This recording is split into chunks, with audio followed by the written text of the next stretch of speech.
Hello Kakuchopurei players, we are here at MYDCF as it was formerly known as Level Up, and we've been having an absolute blast. As you can see, I am joined by our very own Zandals. How are you doing, Zan? I'm exhausted, but like good exhausted though, so. And I see you've got a friend there as well. Yes, Mr. Wooly, he's very happy to be here. Save me! But yeah, no, it's been an absolute blast. It's currently day 2 of the public day, right? Yes, which means it's open to the public. Everyone's been able to just, you don't necessarily need a pass or anything. You can just go in and try out games, and it's been an absolute blast, really. Free. For free, guys. Video games for free. So we've played a bunch of different games. We spent quite a lot of time at the indie section. Being a Malaysian publication, we do support our very own Malaysian studios as well. We checked out Devadator by Blackfire Media. I played that. You didn't get to play that yet. I didn't get to play it, but I got to check it out from Lewis's point of view. It's a turn-based RPG, and for somebody who's not too keen on turn-based RPGs, it's mainly because of the pacing of it, and I found that the pacing of it was very, very tolerable, which for me at least is quite a compliment. But I think we need to get somebody else, someone maybe like John, who's more familiar with turn-based RPGs, to go in and take a look at a game like that. But what other games do we play? What's been your favorite game to play so far? Probably my favorite would be I Need Space.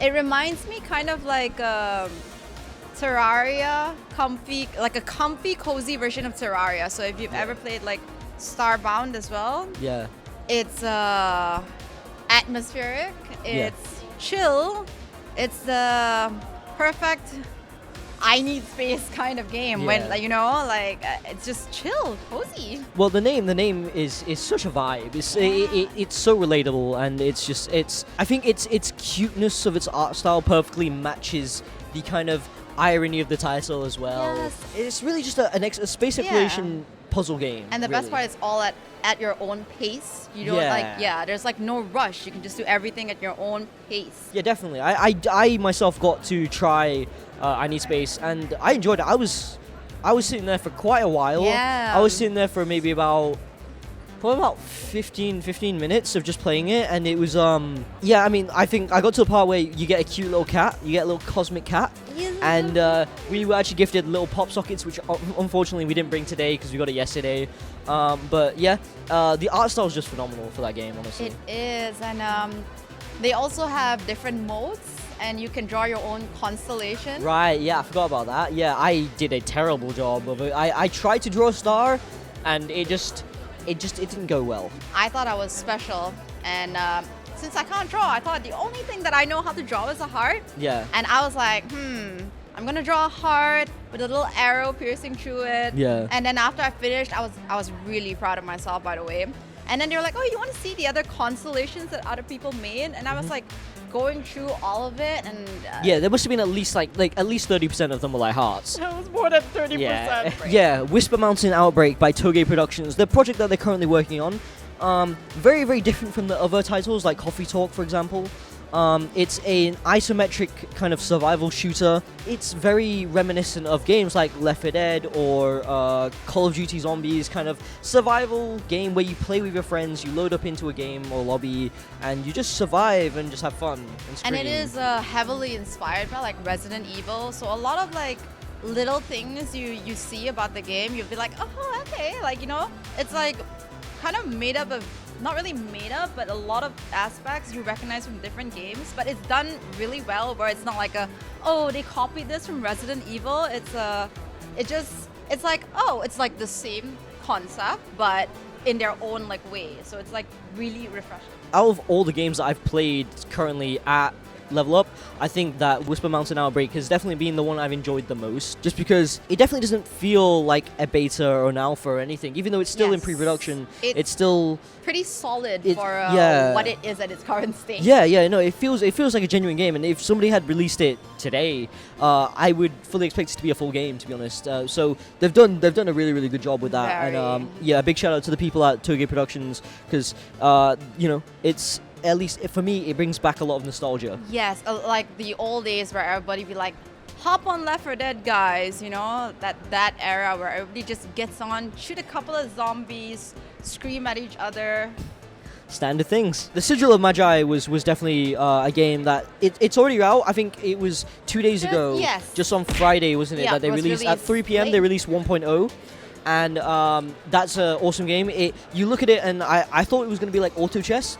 Turns out it's not. It plays a lot more like Final Fantasy Tactics, which you're able to move your pieces, in between attacks and whatnot. And the developer's not able to be here. It's by just one developer called Yong, or Yong just Yong. Yes. And unfortunately, he's not able to be here for it. So the publisher was here, and they have about 3 different booths. Something that we can definitely tell is that all the games here, you can tell how much blood, sweat, and tears have been poured into And them. like the love as well. You can see how much love they put into the game. Like especially when you go to a booth and you talk to one of the developers, you can see how much they love their own game. How much it's their baby. It's just their baby. Yeah, it is. I don't know. I can't imagine how it must feel like for them. It's like, damn, all of it was worth it. Like especially for the people that just got nominated for the C Awards, especially. Not to discredit anybody who wasn't nominated, but I think that we have a lot of friends of the media and stuff like that who got nominated, and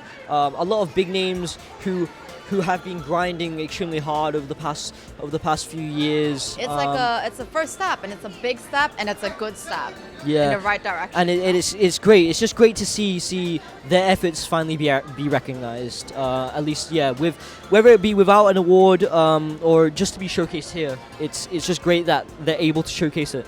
We literally just finished playing the Baldur's Gate board game, which is called Divinity T. Yes, it's actually it's an actual game. Yeah. But we played the board game version of it. Yeah, it's done by Larian Studios, and because it's kind of a long game, we had a 1 hour session. It kind of went over 1 hour because we were the last time slot of the day. But yeah, we booked the 3 p.m. time slot, and we just sat down with some people from Persona Theory Games, and we just sat down and played. When you first sit down, you kind of think that it may be a Dungeons and Dragons kind of situation, but it does play quite differently from Dungeons and Dragons. It does, and it was really exciting because it's up to 4 players, and all 4 of us who played, it was all our first times, and we were moderated by a few of the staff who worked on it. It was Amir. Tyrell and Amir. Yep. And they both did a really good job, kind of just explaining everything to us really patiently. Yeah. Yeah, because we had a lot of questions. Yeah, I enjoyed it. I think for me, I think my only big issue with board games like that is the pacing. But I think that very quickly you kind of snap out of the anticipation of, is it going to be slow, is it going to be like quite quickly, and you instantly kind of get sucked into the world of it. Like and once it starts, you're just like, when you get to that part, you're like, I want to keep playing, Yeah, definitely. And which we did. We ended up playing for about a half an hour more than we were supposed to. But so a big thank you to the people over at the Larian Studios booth over at Level Up today. And yeah, we definitely had we lost our divinity virginity, you could say. Yeah, we did. And also, I think we were the only group who actually killed all 3 of the enemies in the first area. Yeah, So- I do take that with a grain of salt, because we were given a little bit of extra time, but you can't really take this away from us. We did it. That's just a fact. Well, if you want to put it that way, we were one of the few only groups that actually managed to kill the necromancer then. There's the pyromancer. Pyromancer. Yeah, the pyromancer. Yeah. So, Yeah, so allegedly, we were one of the only teams that managed to take down the pyromancer, the undead pyromancer. So I guess that's an accomplishment in and of first itself. try, Yep. we're just better. Yeah, we just built different. In case you don't already know as well, NoizuCon's happening here. We did go check it out. Yes. They have a bunch of performances going on. There's a lot of esports events going on as well. They've got the Acer Predator series. When we were there, it was there was a Dota bracket going on, and then on the other side of the stage, just behind the stage, there was a PUBG Mobile competition going on. I believe it was called the KLCC Challenge Cup. I may be wrong about that, but just a bunch of PUBG Mobile teams were there as well. A bunch of cosplayers. There's been tons and tons of cosplayers, which is great to see, because compared to last year was at Nexus, at Connection, there weren't as many cosplayers, unfortunately. But this year round, I think thanks to the collaboration with NoizuCon and just it being in a lot more central location, I feel like all the cosplayers that are hiding in their bedrooms have decided to come out and play and show off what they got. And they got a lot. Yeah, and they got a lot. There's been some absolutely phenomenal and cosplayers. This isn't even the main day for cosplay. Yeah, because the competitions. There's a huge cosplay event as well. Yeah, so by the time you're watching this video, it should be happening today. So if you do have a chance to swing by, then please do. But this is very much mainly for kind of just in case you didn't get a chance to come down here. This is what you can experience going forward, and hopefully, I think MDEC has done an amazing job this year. It's definitely bigger and better compared to last year's Level Up, and especially with the collaboration of Immerse KL and Creative as well. I think it's an amalgamation of so many people from the creative fields that are gathering together and just sharing a passion and love for being video games and animation and anything really creative. Another thing, there was the Southeast Asia Awards.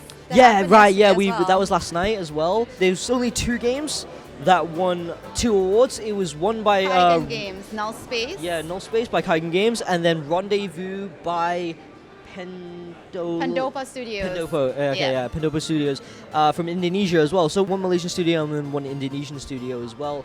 And that's always great to see Malaysia showing up as well. And a big shout out to Rendezvous the game and Pendopo as well for coming all the way over from Indonesia and winning such a prestigious prize. It was also really, I don't know why, but it was always so nice to see that whenever an Indonesian game was announced, the whole Indonesia they went crazy. Yeah, the whole erupted. They were all I think supporting each other. I mean, to be fair, all the games. Every game, it was so it was great to see just everyone supporting each other. Yeah, I think that's definitely something that is you don't really get to see unless you're there. Yes. You really need to be there to see it, where there's so many people who are watching each other's backs, and it's although yes they're going up against one another, they all full and wholeheartedly support one another. And you can see that it's real honest, God, I hope you yeah, exactly, y'all it was basically y'all deserve it, y'all deserve it. Yeah, exactly. And it was just so it was so great to see. It was overwhelmingly heartwarming for me. And it was just straight up wholesome. It was one of the most wholesome events that I've ever been to. Actually, honestly. it was very, very wholesome. Yeah. So unfortunately tomorrow is the last day, and this video should be going up on Sunday as well. So unfortunately, if you do get a chance, then please do swing by down here at KL Convention Center and check out MYDCF, specifically the Level Up section where the indie games are. Yo. Yeah, before I got cutely interrupted, do come down here, do check it out. If you don't have time, then don't be afraid. A lot of the indie studios have their demos available online, whether it be on Steam or via their social media, which will usually link to their website. So I definitely do suggest you check it out. Do check out our social media as well, especially TikTok, because we just posted some games that are definitely worth checking out. And if you can just look up their names on the names of the games over on Twitter X, and you'll be able to find their demos and give their demos a try without actually having to come down here. So it's definitely worth it. I'm sure it's going to be even bigger than ever next year, and I'm excited to see actually how much it will grow, and I'm sure it'll grow even more by next year. Definitely. I mean, the change is already quite drastic from last year, and so it's just, for me, it's been surreal to see how much it's changed over just the course of just only 1 year, and just how much support it's getting from not only the Malaysian government, but the community as a whole as well, from people outside of the gaming industry as well. So that's just awesome to see. But yeah, thank you guys for watching. We really do appreciate it.